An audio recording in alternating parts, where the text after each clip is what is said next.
Muy buenas noches. Hoy tengo el gusto de charlar con alguien con quien uno se puede sentir identificado en muchos momentos de la vida y no conocerle de nada. Es todo un hombre en el mundo de la literatura y todo lo que le rodea, porque de eso vamos a hablar esta noche, de la vida, de esta que no hemos elegido y que sin embargo nos ha tocado vivir. Y lo vamos a hacer con el escritor Antonio Muñoz Molina, al que tengo el placer de recibir esta noche en Canal 6 Navarra. Muy buenas noches. Hola, buenas noches. Gracias por haber buscado un hueco en su agenda y charlar con nosotros, como digo yo, de la vida, porque al final es lo que nos ha tocado. Yo no sé si si la que usted lleva es la que le ha gustado o le gustaría otra.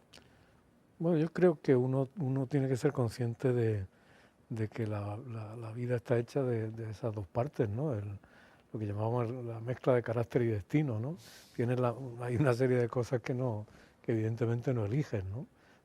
Yo pienso muchas veces, por ejemplo, en la buena suerte, que hemos tenido las generaciones que somos ahora, digamos, que tenemos desde mi edad, ¿no?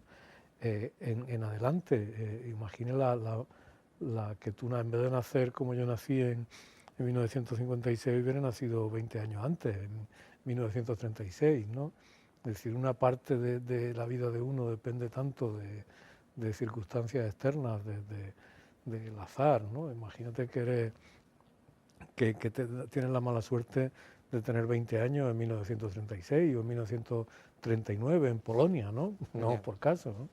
Entonces, dentro de eso, claro, uno tiene un margen también de acción y yo creo que uno tiene en su mano mucho más de lo que parece, ¿no?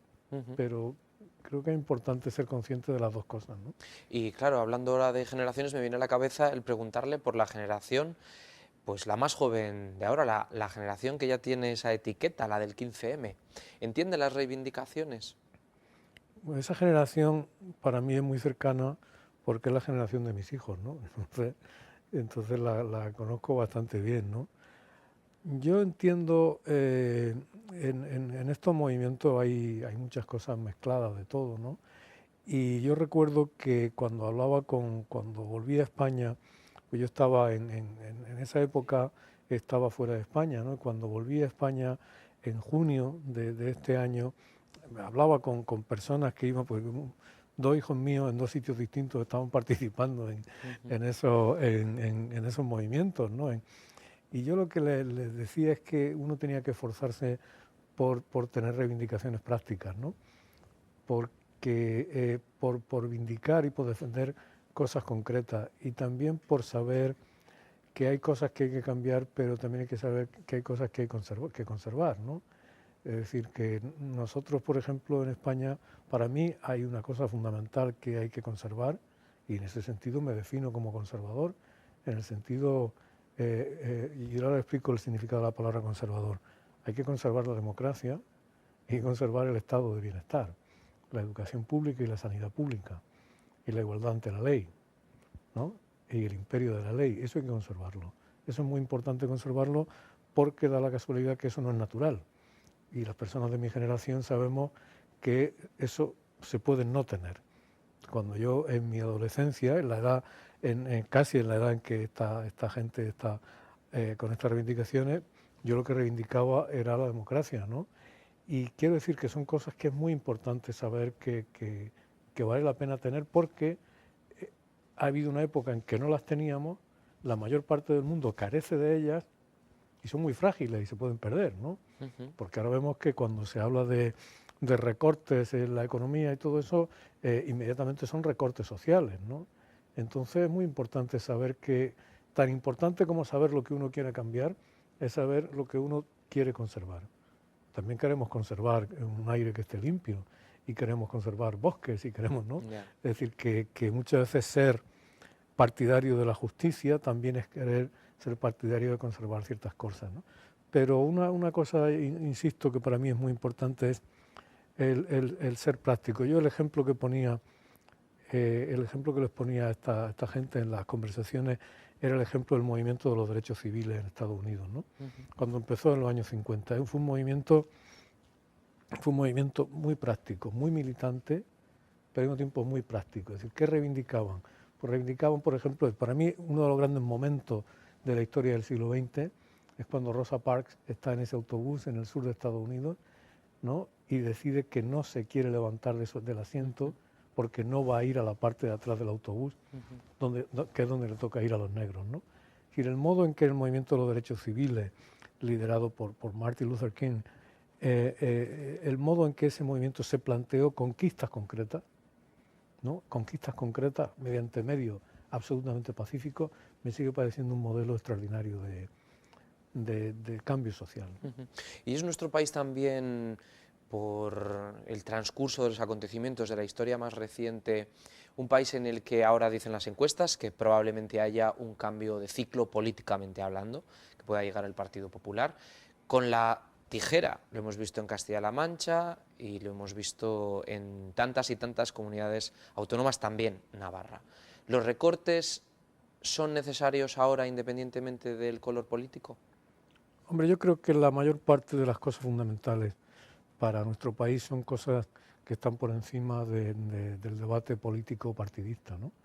Dice, los recortes. Hay una cosa que es evidente y es que en España hemos vivido por encima de nuestras posibilidades en muchos campos, ¿no? Hemos vivido una burbuja inmobiliaria, hemos vivido unas políticas de gasto suntuario en las administraciones extraordinarias, ¿no? Hemos vivido, yo en Nueva York estoy cansado de ver expediciones de políticos españoles en supuesta promoción de sus comunidades o de sus ciudades o de lo que sea, gastando el dinero público de la manera más insensata, ¿no? Yendo a los mejores hoteles, organizando actos supuestamente de promoción que en vez de salir en Nueva York, en los periódicos de Nueva York, por supuesto, solo salen en los periódicos de aquí. Es decir, yo creo que hay una necesidad que hay una necesidad de austeridad muy grande en aquello que es superfluo, porque tenemos que poder salvar aquello que es fundamental. Y vuelvo a lo que decía al principio, es decir, aquí nosotros hemos vivido unos años en los que parecía que había dinero para todo, ¿no? Y que se podía gastar de cualquier manera, la clase política no tenía límites en lo que prometía y lo que gastaba, ¿no? Se podía poner el AVE a todas partes. Es decir, un país como el nuestro, que tenga más kilómetros de alta velocidad que Alemania, eso es insensato, ¿no?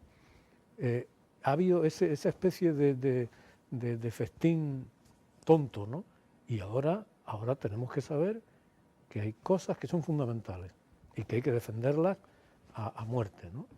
Y otras cosas de las que probablemente en parte vamos a tener que prescindir, porque además no eran necesarias. Es decir, no es necesario que el presidente de la Junta de Andalucía o el alcalde de no sé dónde vaya a Nueva York en visita oficial con un séquito de 40 personas. Es decir, no pasa nada por cortar eso. Ahora lo que no se puede cortar es en educación, en sanidad, en bibliotecas públicas, en el bienestar fundamental de la ciudadanía, ¿no?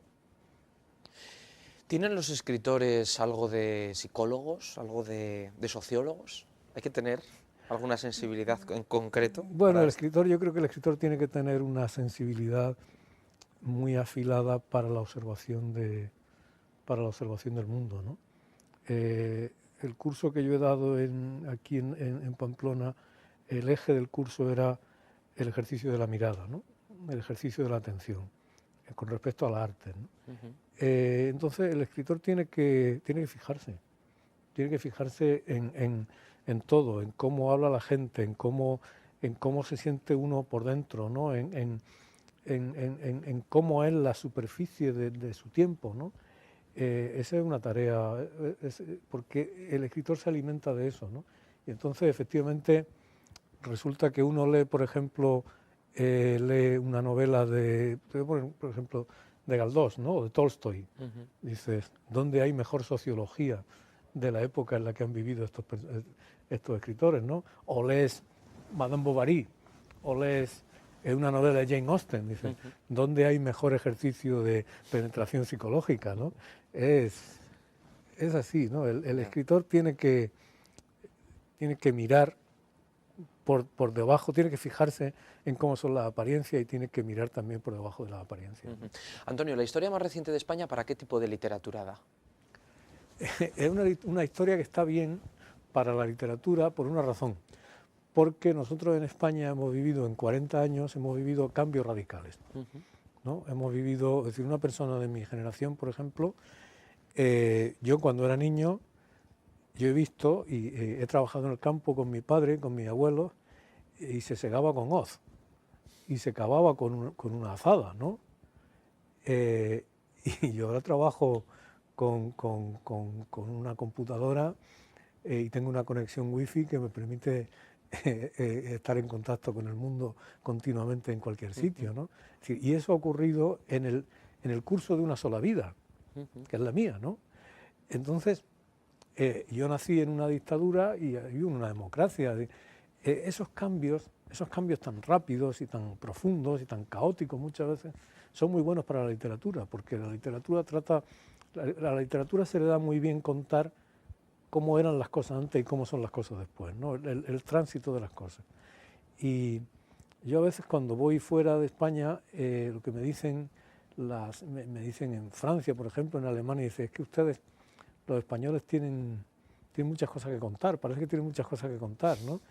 Y es verdad, porque hemos vivido y hemos vivido un tránsito muy grande del que a veces se nos olvida lo profundo que ha sido, ¿no? Y da en ocasiones para escribir tanto, tanto, tanto, que creo que La noche de los tiempos, una de sus novelas, tiene más de 1000 páginas. No, tiene 956. 956, casi 1000. Para un escritor, cuando se pone delante de la máquina, del ordenador en este caso, porque yo no sé si la máquina ya la tiene No, la máquina guardada ya, y está ya... salvo Javier Marías, que sigue escribiendo a máquina, pero ya no, la máquina ya se ha pasado.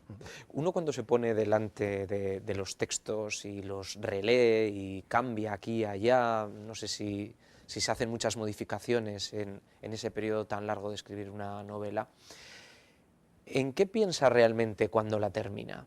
¿Qué le da más vértigo? ¿Lo que pueda decir la editorial cuando la entrega? ¿Lo que pueda decir luego los lectores? ¿O lo que le puedan decir en casa, claro? Que de todo Bueno, habrá. todo es lo que le puedan a uno decir en casa, a mí concretamente en mi casa, es muy importante, porque mi esposa se dedica al mismo trabajo que yo, entonces para mí es una opinión crítica fundamental, ¿no? ¿Y es crítica, Elvira? ¿Se atreve? Sí, mucho, pues yo Sí. se lo pido, igual que yo lo soy con ella, ¿no? Es decir, para eso estamos, ¿no? Pero lo que ocurre es que el escritor cuando termina el libro no sabe nada, está en una posición, tú has dicho la palabra vértigo y es verdad. Dice, he trabajado aquí durante mucho tiempo y no sé esto para lo que sirve, no sé si le va a gustar a alguien, no sé si está bien, no sé si va a tener lectores, dejar ya pensar en si va a vender, si no va a venderse, eso ya es. Entonces es una incertidumbre muy grande, ¿no? Y es una incertidumbre además que no se pasa con el tiempo, ¿no? Es decir, cada vez que uno se pone a escribir un libro es como si fuera el primer libro, eso es de verdad, no es una... Y cada vez que terminas un libro te enfrentas a una fragilidad absoluta, ¿no? Porque estás ahí, a la intemperie, delante del mundo, ¿no? No hay pantalla protectora, ¿no? Esta noche estamos hablando con Antonio Muñoz Molina, quien en 1987 ganó el Premio de la Crítica y el Premio Nacional de Narrativa por El invierno en Lisboa, y en 1991 ganó el Premio Planeta por El jinete polaco, por la que vuelve a ser Premio Nacional de Narrativa en 1992. ¿Qué le queda? ¿Qué le queda por tener? ¿Qué le queda por ver en la estantería? ¿Qué le queda por escribir? Hombre, yo espero que me quede... Es que son dos cosas distintas. Eso de tener... A mí eso me parece secundario en el sentido de que te den un premio o que dejen de dártelo no significa nada. Te puede servir, te puede halagar la vanidad, te puede servir en la práctica para darte a conocer un poco más, pero difícil, no te hace un escritor mejor, tampoco te hace un escritor peor, ¿no? Y con eso me refiero a todos los premios, ¿eh? Es decir, que no solo el Premio Nacional de Literatura y nada de eso, sino la gente siempre está debatiendo, por ejemplo, que si dando el Premio Nobel a este se lo merecía o no se lo merecía, y ¿qué más da? Si eso son cosas sociales, eso no tiene que ver con lo que es la literatura. Entonces yo, exteriormente, en ese tipo de cosas yo no pido nada. No necesito, sinceramente, no necesito nada, ¿no? no decir eso, decir, es que yo quisiera que me dieran tal, no, no hay nada a lo que me den, si me dan algo, bien. A veces incluso es preferible que no te lo den porque es una pesadez, porque tienes que ir a un sitio y tienes A que... la promoción, ¿no? No, y te tienes que llevar un objeto que pesa mucho, y, ¿sabes? Entonces, y tienes que asistir a una cena que no se termina nunca, ¿no? Entonces a veces es preferible... Yo alguna vez, hay premios de estos, algunos fuera de España, ¿no? Que te los dicen que te los dan si vas a recogerlos, ¿no? Sí. Y yo de verdad a veces he dicho, mira, no. Ya. Y luego con ¿Es porque me lo merezco o porque realmente...? No, pues ¿no? es que te lo merezca o no te lo merezca, sí que es una pesadez muchas veces, ¿no? Ya. Y tienes que estar ahí dando un discurso, y es como eso de los doctorados honoris causa, ¿no? Que es una, yo creo que tengo la teoría de que las universidades españolas se vengan de las personas a las que hacen doctores honoris causa, haciéndoles ponerse ese gorro, ese gorro inaudito, ¿no? Y dices, sí, tú vas a ser doctor honoris causa, pero mira cómo te voy a vestir, ¿sabes? De esta no te recuperas, ¿no? Y con respecto a lo otro, a escribir, eso sí que me hace mucha ilusión, el poder escribir lo mejor que pueda, ¿no? Escribir algo que mejor de lo que haya escrito nunca, ¿no? Eso sí, ahí sí estoy lleno de ilusiones. ¿Queda también ilusión a nuestra lengua? Usted, que forma parte de la Real Academia Española desde 1995, ¿cuál es la salud de nuestro idioma? Usted también, que viaja tanto y que vive durante tantos meses al año en Nueva York, ¿cómo ve que está el español o castellano? No sé cómo le gusta más. Bueno, a Fernando Lázaro Carreter, que fue director de la Academia y a que yo tenía mucho cariño, él decía una cosa muy sencilla, decía que dentro de España se llama castellano en relación a las otras lenguas de España y globalmente se llama español. Es decir, con respecto, en España le llamamos castellano porque otras lenguas tan españolas como él son el euskera o el catalán o el gallego, ¿no? Pero fuera de España evidentemente se llama español porque es así como le llama la gente, ¿no? Igual que América Latina se llama América Latina porque es así como le llama la mayor parte de la gente y las cosas se llaman pues como la gente decide llamarlas, ¿no? Y claro, el español es una lengua, es una lengua de una potencia y de una vitalidad extraordinaria. Y eso, por favor, limpiándolo de la retórica esta que cada vez en cuando salen los telediarios, ¿no? Que es lo que yo llamo el optimismo estadístico, ¿no? Que es decir, ya somos 500 millones, ya somos 400 millones, no sé qué, es una bobada, ¿no? Eso no... lo que importa, porque lo que importa de un idioma no es cuánta gente lo habla, sino cuál es la posición social y cultural de la gente que lo habla, ¿no? Yeah. Entonces lo que ocurre es que es un idioma muy curioso porque tiene una unidad muy profunda, la unidad del español es extraordinaria, ¿no? Y una unidad muy profunda y al mismo tiempo llena de variantes riquísimas, ¿no? Es decir, tú oyes, yo en Nueva York, pues claro, en Nueva York están todos los acentos del español, ¿no? Y tú estás en una reunión y hay un argentino, un chileno, o en una clase de las que yo doy, ¿no? Tienes un alumno peruano, un alumno chileno, un alumno español, un alumno de... Y entonces ves una cosa que es muy importante, que te das cuenta de que el español de España es una pequeña variante de un idioma mucho más grande, ¿no? Es decir, que no es ni el más hablado ni nada de eso. Creo que somos el tercero, el cuarto país de habla española, ¿no? Y es una lección de humildad muy importante y también te da la satisfacción de ver eso, ver la plasticidad enorme de la lengua. Y con respecto a la salud cultural y social, es que eso depende del desarrollo económico y el desarrollo educativo y cultural, ¿no? La gente, cuanto más desarrollada y más justa es una sociedad, probablemente mejor se habla la lengua, ¿no? ¿Sigue habiendo diferencia de culturas después de 10 años viviendo a caballo entre Nueva York y España? Sí, yo creo que cuanto más tiempo pasa, Sí. más diferencias ves, ¿no? Son mundos, dentro de que el mundo está muy globalizado y eso, pero yo no puedo juzgar a Estados Unidos porque no lo conozco bien, ¿no? Pero hay diferencias muy importantes, ¿no? sobre todo en ciertas actitudes, ¿no? En Nueva York la gente está muy enfocada en el hacer, ¿no? Es decir, allí hay gente de todas las partes del mundo que quieren hacer lo que sea, ¿no? Investigar la memoria de los ratones, conducir taxis, fundar restaurantes, lo que sea, ¿no? Y aquí la obsesión más que por hacer es por ser, ¿no? Aquí la energía se pone en ser, ¿qué digo yo? En ser navarro, o en ser andaluz, o en ser catalán, o en ser... Hay una obsesión por el ser, ¿no? Que a mí me parece aburrida, ¿no? Esa es la principal diferencia que yo veo, ¿no? Nosotros estamos muy obsesionados por ser algo, por mostrar que somos de izquierdas, por mostrar que somos de Sevilla, por mostrar que somos católicos, es decir, estamos siempre queriendo mostrar algo, ¿no? Y eso yo creo que nos distrae mucho de muchas cosas que serían estupendas, ¿no? Que podríamos hacer, ¿no? Como es de verdad hacer cosas con convicción y con apasionamiento, ¿no? Luego hay otra cosa que no hay en Estados Unidos y menos en Nueva York, lo que no hay cinismo. No hay cinismo. No, es decir, no hay cinismo ni recelo ante el éxito, ¿no? Es decir, las personas hacen una cosa y la hacen al 100%, ¿no?